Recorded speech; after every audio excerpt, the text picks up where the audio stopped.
یہاں پر جو مشکلات کا شکار ہے، مسائل کا شکار ہے، اس کے سامنے ایک بات ہوتی ہے کہ چلو یہ زندگی تو ختم ہو جائے گی، پھر اس کے بعد آخرت کی گھڑیاں شروع ہوں گی، اور اگر ہم اچھے طریقے سے زندگی کو گزار دیں اللہ کے اور اس کے رسول صلی اللہ علیہ وسلم کے احکامات کے مطابق، تو بلاخر ہمیں وہ وعدے ملیں گے،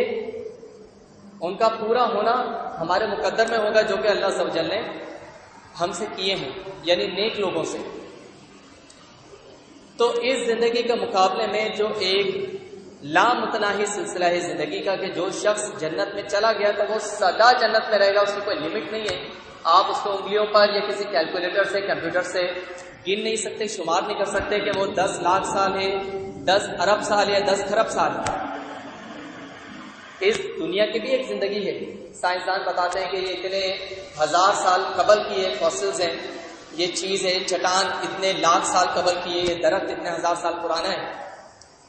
یہ پہاڑ اتنے لاکھوں سال پرانا ہے، ڈائناسور اتنے لاکھوں سال پہلے زمین پر قرائز پر پائے جاتے تھے۔ تو دنیا کے بھی ایک نئے لمٹ ہے، یہ کسی وقت سے شروع ہوئی ہے اور کسی وقت پہ جا کے ختم ہو جائے گی، فنا ہو جائے گی،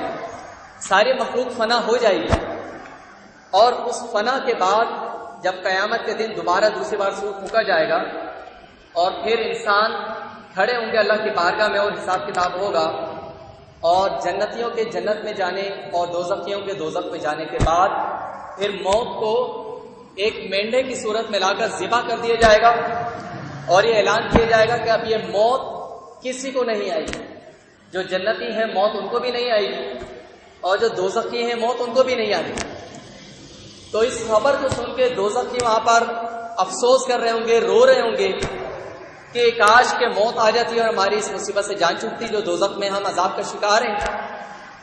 جو بھیانک چیز ہم دوزخ میں دیکھ رہے ہیں، کہ کاش کہ ہماری موت کی وجہ سے جان خلاصی ہو جاتی، جیسا کہ دنیا میں ہم دیکھتے آئے کہ ایک شخص شدید بیماری کا شکار ہے، اٹھ کے بیٹھ نہیں سکتا، پانی کا وہ ایک گھونٹ نہیں پی سکتا کیونکہ جسم میں پانی بھر جاتا ہے، پھر جسم سے پانی نکالنا ہوتا ہے، ڈائلیسس کا وہ پیشنٹ ہے، دیگر شدید قسم کے امراض کا وہ شکار ہے، لیکن بالآخر ایک وقت آتا ہے کہ لوگ اس کے لیے دعا کرتے ہیں کہ اللہ تعالیٰ اس کے لیے آسانی فرما اور اس کو دنیا سے اٹھا لے۔ لیکن دوزخ میں تو یہ بھی نہیں ہے، جو شخص دوزخ میں پہنچ گیا تو اس کے لیے تو موت ہے ہی نہیں وہاں پر، تو وہ وہاں پر افسوس منا رہے ہوں گے، افسوس کر رہے ہوں گے، اور دوسری جانب جنتی جب ان کو یہ خبر پہنچے گی، بشارت ان کو دی جائے گی کہ جنت میں اب موت نہیں آنی، یا ہمیشہ ہمیشہ جو عیش و عشرت کی زندگی ہے، وہ عیش و عشرت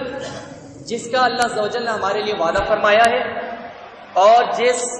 لمیٹڈ عیش و عشرت کی زندگی حاصل کرنے کے لیے ہم نے اس اخروی عیش و عشرت کو قربان کر دیا، اس عیش و عشرت کے لیے اب ہمارے پاس ایک لامتناہی زندگی ہے جنت میں۔ تو آخرت کے اللہ عز و جل کے ان اچھے وعدوں کو، یعنی وہ وعدے جو جنتیوں کے حوالے سے تھے، ان وعدوں کے حاصل کر لینے کے بعد اب ان جنتیوں کی خوشی دوبالا ہو جائے کہ اب یہاں پر تو موت آنی نہیں۔ جس عمر میں جنت میں داخل کیے گئے ہیں، احادیث مبارکہ میں آتا ہے، روایات میں تقریباً 30 یا 40 سال مختلف روایات ہیں، تو انسان اپنی جوانی کے جو عروج کو پہنچتا ہے وہ تقریباً 35 سے 40 سال کا عرصہ ہے، یعنی عمر ہے کہ جس میں انسانی اعضاء قوی ہوتے ہیں، انسان کی جو صلاحیتیں ہیں، اس کی قوتیں ہیں، وہ عروج پر ہوتی ہیں۔ تو انسان اسی عمر میں جنت میں داخل کیا جائے گا، اور 5 سال بعد، 10 سال بعد، 20 سال بعد اس کی عمر 40 سے لے کے 50 اور 55 سال نہیں ہو جائے گی، بلکہ وہ 40 سال کا جو جنت میں داخل کیا گیا ہے تو وہ 40 ہی کا رہے گا اور سدا رہے گا۔ جو قوت اس کو جنت میں داخلے کے وقت دی گئی تھی وہ 1000 سال بعد، 2000 سال بعد، یعنی لامتناہی ایک مدت کے بعد بھی وہ قوت ویسی کی ویسی ہی رہے گی، چاہے وہ جنت میں کتنا ہی کچھ کھائے پیے، مشقت کرے، مشقت تو ہوگی نہیں، وہاں چلنا پھرنا، اٹھنا بیٹھنا، سفر کرنا، ازواج کے پاس جانا، بیوی بچوں کے ساتھ رہنا، یا دیگر جو بھی وہاں کی نعمتیں ان سے لطف اندوز ہونا، وہ لامتناہی ہے، اس سے انسان تھکے گا نہیں۔ وہاں نیند نہیں ہوگی، کیونکہ نیند موت کی ایک صورت ہے، تو احادیث مبارکہ میں آتا ہے کہ وہاں پر نیند نہیں ہوگی کیونکہ نیند تو موت ہے.